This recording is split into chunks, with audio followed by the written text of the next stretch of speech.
And you best believe these owners are going to be scouring the market for who can reel in the big fish, the biggest fish of them all, Caitlin Clark. Take a look here. This is crazy. It is going down, y'all. It's going down like Young Jock. I keep trying to tell you.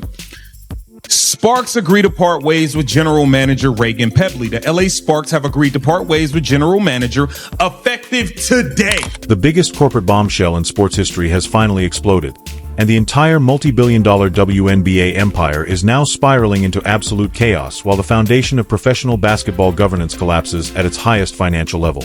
Every league non-disclosure agreement has effectively been blown apart by what insiders allegedly designed behind closed doors as a tightly guarded multi-million-dollar institutional operation, exposing a massive power shift that has permanently shattered the Indiana Fever franchise's balance of control. The Los Angeles Sparks' aggressive billionaire ownership group has officially launched a hostile $50 million contract offer. And tonight, we are revealing the complete evidence behind it. A financial takeover so enormous that it has completely dismantled head coach Stephanie White's toxic leadership. The floodgates have finally burst open on live television after months of desperate efforts by executives and media outlets to suppress the growing internal turmoil inside the Indiana organization. Her former coaching staff is now trapped in total career panic after Caitlin Clark's reported legal acceptance of the record-breaking West Coast proposal instantly triggered an operational uprising. The outdated system of administrative manipulation has completely disappeared into thin air. The countdown to the total collapse of the Fever's organizational credibility has officially reached zero, while legal compliance networks are buckling under relentless public scrutiny. Before anyone can understand why this extraordinary $50 million departure became the final rescue mission for Caitlin Clark's historic career, the basketball world must first confront the painful truth about the professional betrayal she allegedly endured inside the Indiana organization. The franchise's leadership repeatedly engineered calculated strategic decisions specifically designed to suppress the generational superstar's market value throughout previous competitive seasons. Manufactured bench rotations, intentional late-game isolation schemes, and passive-aggressive press conference remarks were all allegedly part of head coach Stephanie White's reckless strategy, carefully executed to protect deeply rooted bureaucratic power and corporate comfort. If you're enjoying this breakdown, make sure you hit the like button and subscribe to the channel. Believe it or not, more than 83% of viewers still haven't subscribed. It costs absolutely nothing, takes only a second, and truly helps us keep bringing you content like this. So, have you subscribed yet? If you have, thank you so much for the incredible support. Now, let's get right back into the story. More than they have leaned into her and built a team to play around her. They've spent 2 off seasons building a team to play without Caitlin Clark. It's clear as day. It's very simple. And I think the writing is pretty much already on the wall. At the end of the season, Kelsey Mitchell contract is up. Caitlin Clark is up for the Epic. Whatever. The Indiana Fever are going to be forced to pick a direction. They're either going to choose Kelsey Mitchell and Stephanie White, or they are going to choose Caitlin Clark. And I include Stephanie White in that because Stephanie White and Caitlin Clark, philosophically, they just don't see basketball from the same lens. It's that simple. I don't believe that they hate each other off the floor. I just don't think that on the floor, it's a good mix. I think they just see the game through 2 different lenses. And we have been yearning and calling for Stephanie White to actually stand up for, represent, and be front and center for Caitlin Clark. And she's refused to do it at every turn outside of a 30-second clip post the Alyssa Thomas situation in which she backtracked on everything she said and made Alyssa Thomas the victim when her superstar point guard was the victim. It just makes no sense how Stephanie White has gone about this. And you see the things that LA Sparks doing. You got Cameron Brink, who's friends with Caitlin Clark. You got Kate Money Martin. Even from her own bench, Caitlin Clark was met with unsettling institutional silence after every incredible milestone she achieved. A deeply toxic culture of administrative jealousy repeatedly placed front office egos ahead of true championship ambition. The coaching staff genuinely believed they could keep undermining the sport's biggest superstar without ever facing serious financial consequences.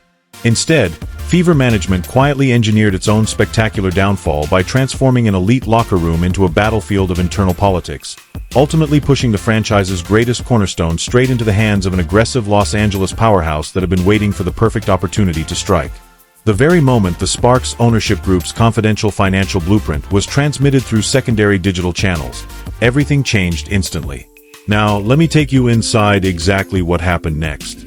Now, I want to get into the new ownership before I even get to what Coach had to say. Okay, now this new ownership group came in and they are looking to make major moves. Okay, hold on one second. Now, this is Ramona Shelburne. Okay, a longtime sports writer for ESPN Los Angeles. Okay, now Ramona Shelburne said this. Okay, Sparks ownership, the Walter Group, has been much more involved with the franchise this season, just as they have with the Lakers. From what I understand, this is more of an organizational shift than anything specific. An organizational That single development triggered an immediate shockwave that ripped through the entire professional basketball business landscape. The Los Angeles organization did far more than present an ordinary trade proposal. Instead, they launched a calculated executive takeover, carefully orchestrated to exploit the Indiana Fever organization's growing internal divisions with the backing of massive international venture capital funding. The Sparks assembled a staggering $50 million generational compensation package through long-term ownership structures and unconventional corporate endorsement partnerships that effectively bypassed traditional luxury tax limitations.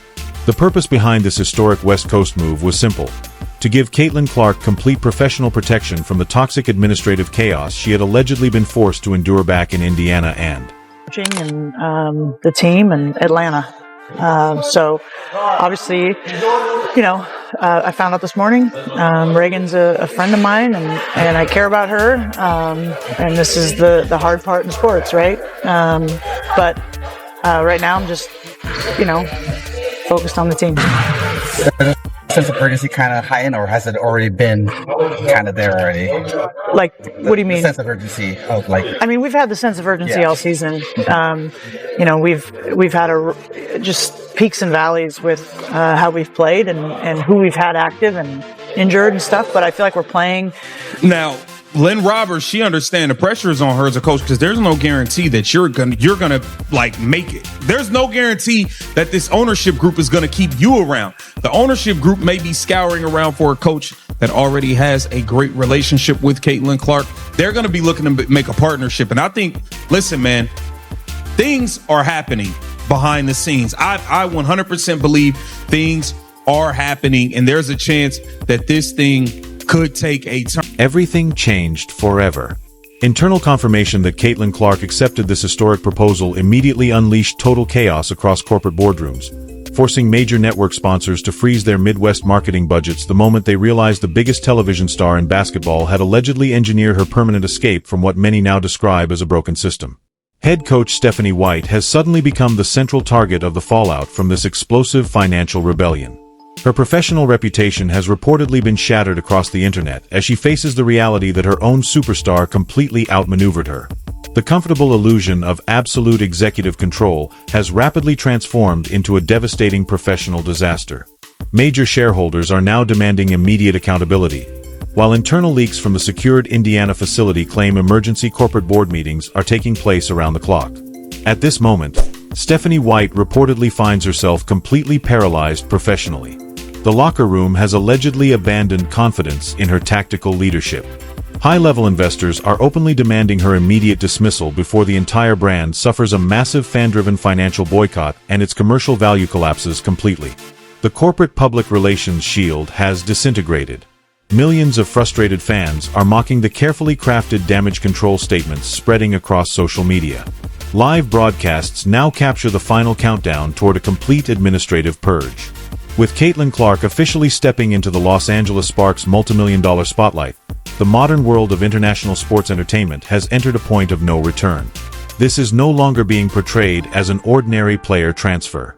It has become a full-scale cultural and economic revolution, proving that administrative corruption and bureaucratic jealousy can no longer keep generational greatness trapped.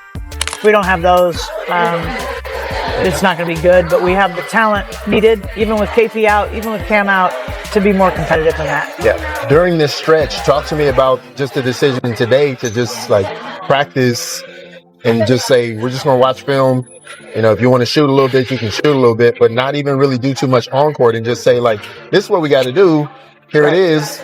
Let's go do it. And that's the reality at this point in the season too. Like, we don't need to go through our plays right now today and wear them down physically. It's mentally having the focus and the intensity needed to execute. It's that simple. Now, it's hard to do, but I'm not saying it's simple to do, but it's a simple fix. Like, that's what it is. Being in the right coverages, whatever it is, offensively being where we need to be. Like, do your job, all of us. With Kelsey Plum and Brink out, you need more than just the starter. You're always going to need more than starters, but in particular, you're definitely going to need more from the bench. This last game, you played everybody, right? And everybody had a decent amount of minutes. What do you want to see from when you mix in players like Kate Martin and, you know, maybe Peely this week and Kiana Williams and just Emma Cannon, she got some quality time. Park, like whoever it is, like what do you want to see from these bench players when they're kind of in the mix with the starters to kind of just keep it going? Well, they got to bring life off the bench, play with some confidence.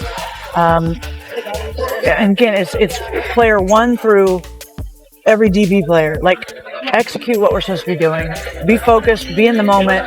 Don't be thinking about the shot you missed or the foul you didn't get or the turnover you had or the fact that your player just scored. Like, next play mentality. It takes a level of toughness mentally. That's what I need from everybody. With this stretch, have you considered going to more of a hockey substitution? I noticed there are a couple teams in the league, they just be popping players out there. And I looked at, like, for example, I looked at the Valkyries the other day, and like even the minutes, it looked like an AAU team. The minutes, it's just by securing an unprecedented $50 million empire on the West Coast entirely under her own control. Not only has Caitlin Clark protected the future of her historic career, but those who allegedly betrayed her are now buried beneath the ruins of their own strategic disaster as she establishes the ultimate blueprint for athlete empowerment on a global stage. The corporate reckoning is unfolding with ruthless precision, and the hunters have officially become the hunted. Will Indiana's remaining leadership step down before their billion-dollar brand value is completely destroyed? Or will this historic fan uprising become the final catalyst for permanently removing dishonest leadership throughout the sports world? One thing is absolutely certain. The entire world is watching every business decision from this point forward. This multimillion-dollar battle has officially reached its breaking point, and the next major shockwave could change everything forever. Tell us exactly what you think in the comments below. Subscribe, turn on every notification, and stay with us so you never miss the next massive update. We'll see you in the next video after you click the one waiting for you on your screen.